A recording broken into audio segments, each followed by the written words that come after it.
What is going on, guys? My name is RynoHorn18, and today I have an awesome gameplay of Face Off 2v2 once again, and this is me using the MK14 on a ground, and as I promised, I would be bringing more awesome gameplay for this new game type of the free maps for Modern Warfare 3.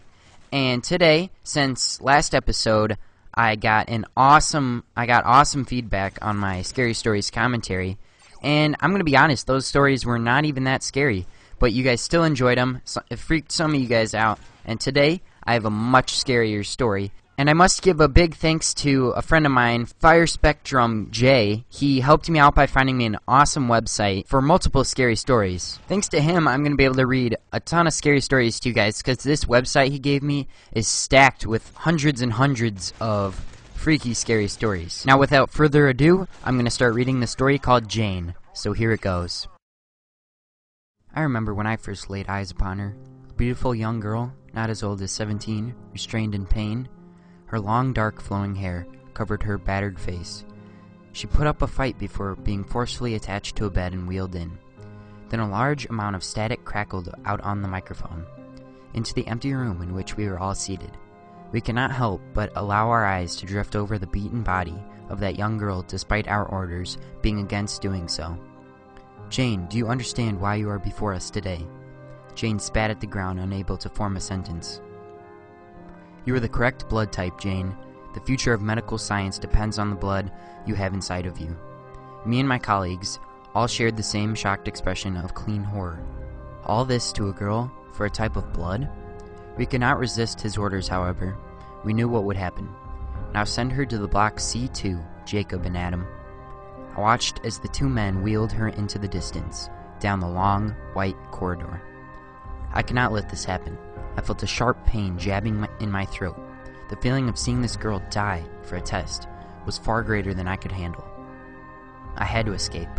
Just had to wait for the cameras to turn, just for my time to run down that corridor after them.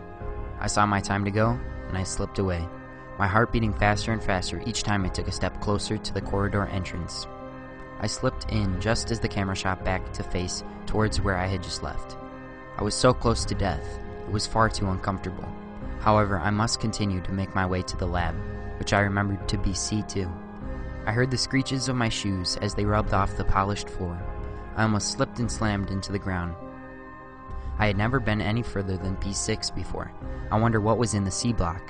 Despite not knowing what lay ahead of me, I knew where it was. I continued down a longer corridor when I began to realize it wasn't so clean. Water was dripping, and I noticed the doors had been kicked in as if someone had forced their way out. I almost vomited from the smell. What was it? Then I noticed blood splashed against the door and a large hole smashed into it. Flies circled the room, making a faint buzzing noise. What I saw made me never likely to forget that day. Mutilated corpses, perhaps 2 to 3 weeks old, strange pipes hooked up to a chair where a body which had been drained was seated on.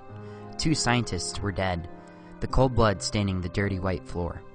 I wiped my mouth, feeling the urge to vomit as I slowly began to squeeze back through the hole in the door. Was this why I wasn't allowed back in this block? Were these other test subjects with the other blood types which perhaps failed? I began walking again until I came to C2, which is quite a lot clean and appeared to be less tampered with, so I continued until I reached a dead end. I heard a faint muttering behind a nearby door. I got on my hands and knees and stared through the keyhole into what appears to be just darkness until a sudden light appeared in the corner of the room. It hit me right in the eyes, making me flinch. After rubbing my eyes, I looked to see Adam and Jacob with Jane in a room. They attached her to wires of many lengths and colors, some of which I could not recognize despite my many years of loyal work for the science lab.